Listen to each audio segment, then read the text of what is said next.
Hi guys, so I am back with another video. Today I want to show you how you go through a project as a freelance illustrator.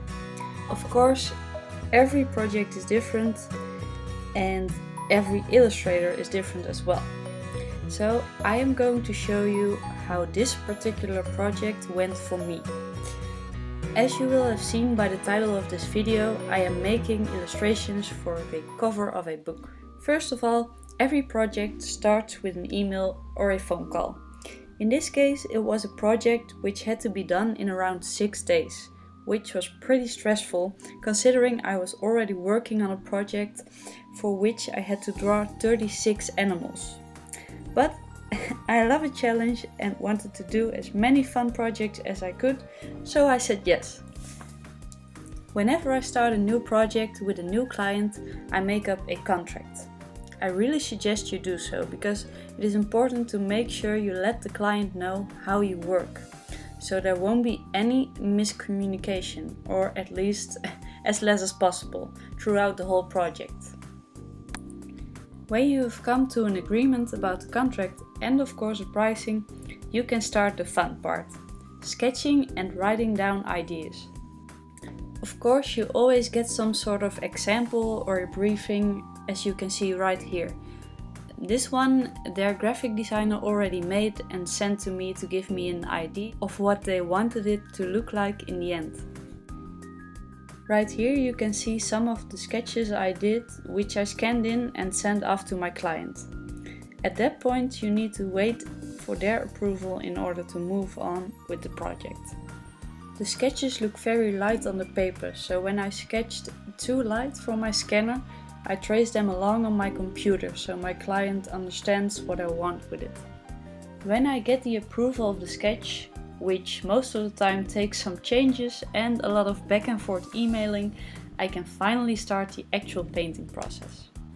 As you can see here, I don't often clean my paint palette. But whenever I start a new project, I always like to start with a fresh palette. The look of a clean palette always makes me excited and motivated to get started. For anyone who hasn't noticed yet, for this project I am using watercolors to illustrate the animals. I guess I could use some kind of cleaning wipe or something like that, but somehow and for some reason this time I like to do it with my hands, which is not very convenient, but yeah. If you haven't seen my last video, which was actually my first video I made, I have been drawing this flamingo and you can see the whole process of how I made this one on my last video. I didn't make a complete time-lapse of every illustration. The reason for that is that it was quite a stressful time, like I already mentioned, so I just really needed to get them done on time. You can see a little time-lapse of how I create this okapi, which I had so much fun painting. Even though it was also difficult, especially the brown middle, because I kind of wanted it to be dark, but also not just be a brown blur. So it needed to have shadow, which was quite a challenge, I have to say, but I really like how it worked out in the end. As you can see here, I'm just outlining the okapi for a little bit with a light color. And right now I'm actually making the eye. Most of the time the reason that I do this is to really let the drawing come alive while I'm drawing, because sometimes I'm a little stuck and I'm like, okay, is this really going to be good? So then I need to kind of motivate myself by adding some stuff, some details which really makes it real or pop out of the paper. So I guess it's a little bit of a strange way to do it, and like I said in my last video, I don't think I really do it the way it should be done, or if there even is a way it should be done, but I guess no one ever taught me how to use watercolor. I just started using it and I'm doing it my way. And I definitely think there's nothing wrong with doing it your way. I think it's really good actually, but I guess there will be people who will say that this is not the real way. And I can appreciate that. I mean, that's fine, but this is the way which works for me, and it will be possible that maybe in a year or something I will do it differently. But now this is how I like to do it.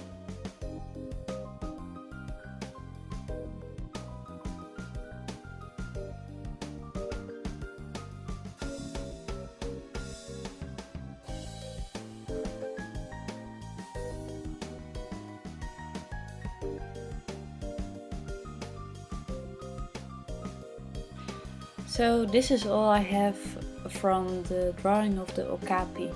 Right now I'm gonna show you a little part of the lion that I have been drawing.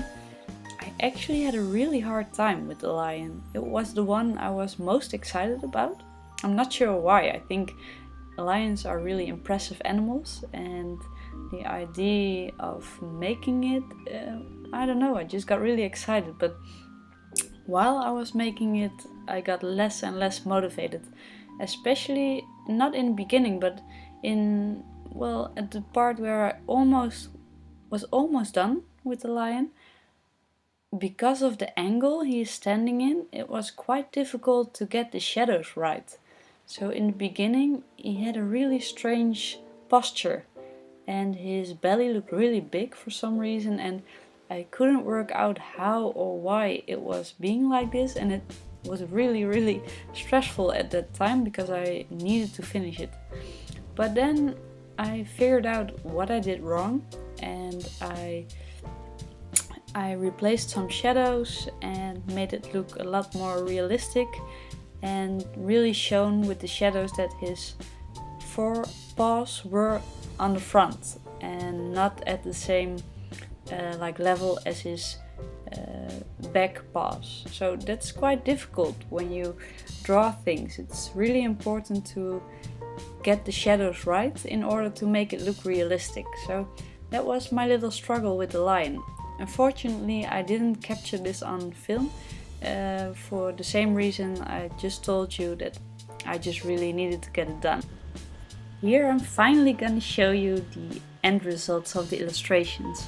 This one is the elephant. I really like this one. I'm really happy with how it came out and how realistic it looks.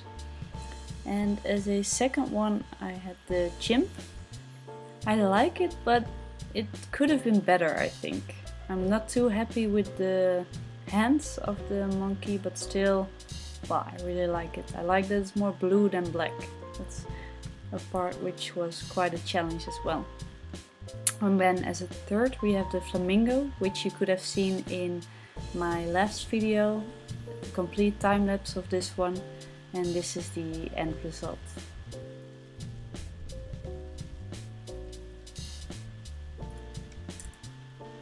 And then this one, it's the okapi, and you can see right here what it looks like. I really tried to get some more colors in the brown, dark brown color, so it had some more depth, and I think in the end it worked out good, but it was quite a struggle, you have to believe me. And then the last one, which was the biggest struggle, like I told you, the lion. Maybe you can even see it, but I don't know, I just was really struggling with the shadow and everything. But I think in the end it turned out okay, but it's not my favorite one, definitely not. I'm really needing to learn to draw a lion more, I think. It's something I really need to practice. So this was the example, and here is the actual book. I was so excited when I got this in the mail. It's insane to think that my illustrations are on the front of a book. It's the first time that I did something big like this, and I really like it. I like how it looks, I like the feel of the front of the book. It's so cool to see. I really love what it looks like, and the illustrations really pop out, I think, so that's really cool. So I'm very happy with this. It was a lot of fun as well, this project.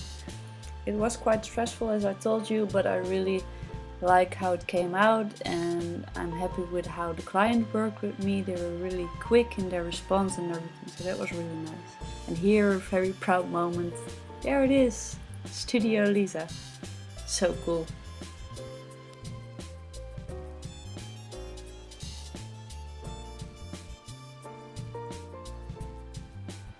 I really hope that you like to see how a project normally goes. And like I said in the beginning, every project is different, and not every project works out like this. Something starts as a really fun project but ends really badly, which luckily I didn't experience yet that much, but still it's an insecure and scary job sometimes, but it's really fun as well, just to see all my hard work and see it on the cover of a book is so much fun. I really hope that you like to see this video, and I hope to see you in my next one. Bye!